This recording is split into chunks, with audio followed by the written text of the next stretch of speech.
Hello guys, welcome back to our channel Jyotikundu blogs. চলে এসেছি একটা ভিডিও নিয়ে আজকে আবার। এখন যাচ্ছি পুজো দিতে, বৃষ্টিতে দাঁড়িয়ে আছি দেখতেই পাচ্ছ। আর পুজো দিতে কিন্তু চলে এসেছি, তো অনেকটা দেরি করে এসেছি, দুপুরবেলা হয়ে গেছে, বৃষ্টির জন্য আটকে পড়েছিলাম। তো ঠাকুরমশাই এখন এসেছে, এসে পুজো দিয়ে তারপরে আমরা আবার ভোগ নিবেদন আর অঞ্জলি দেবো। তোমাদেরকে বাইরে থেকে পুরো মন্দিরটা দেখিয়ে দিচ্ছি। আর তোমাদের দাদাভাই কিন্তু এখন ভোগ প্রসাদটা নিতে গিয়েছে। আর এটা হচ্ছে রায়গঞ্জের দেবপুরি। অনেক দিন থেকেই আসতে চাইছিলাম, কিন্তু শেষমেশ এলাম আজ শনিবার 10 আগস্ট এলাম।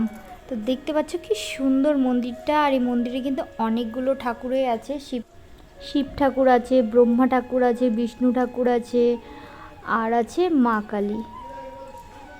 তো চলো দেখতে থাকো। আর এদিকে দেখো নন্দীও কিন্তু এখানে আছে। তোমাদের দাদা ভাই চলে এসেছে, এখন ভোগটা দিয়ে দেবো আর অঞ্জলিও দিয়ে দেবো। আর পুজোটা দিয়ে কিন্তু খুব ভালো লেগেছে। ভেতরে কিন্তু ভিডিও করা যায়নি, তো আর মন্দির জায়গা বুঝতেই পারছো, সেখানে ভিডিও করাটা কিন্তু খুব একটা ভালোও দেখে না ওখানে, তার জন্য করা হয়নি। আর দেখতে পাচ্ছ এখন কিন্তু সব ঠাকুরের এখানে পর্দা দেওয়া আছে, তাও বাড়ি থেকে একটু আমি তোমাদেরকে দেখিয়ে দিচ্ছি। মন্দিরটাতে কেমন বলো তো, মন্দিরটা হচ্ছে বৃষ্টি যদি হয় প্রায় পুরোটাই ভিজে যাচ্ছে, ভেতরে জলও চলে যাচ্ছে। আর এখানে কিন্তু অনেক মাছ আছে, এই যে এখানে প্রচুর মাছ আছে।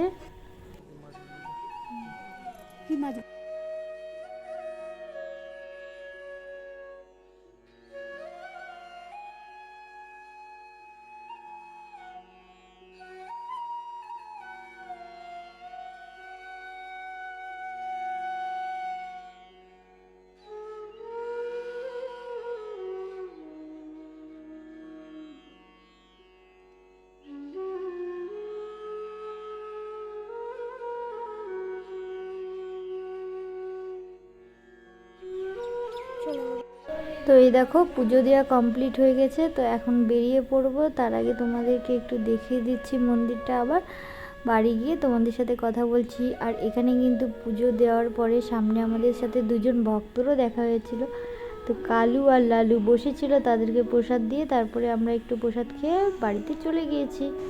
এই দেখো এখনই বাড়িতে এলাম পুজো দিয়ে, এই যে বৃষ্টিতে ভিজে গিয়েছিলাম, তারপরে খাওয়া দাওয়া করে এখন চলে এসেছি।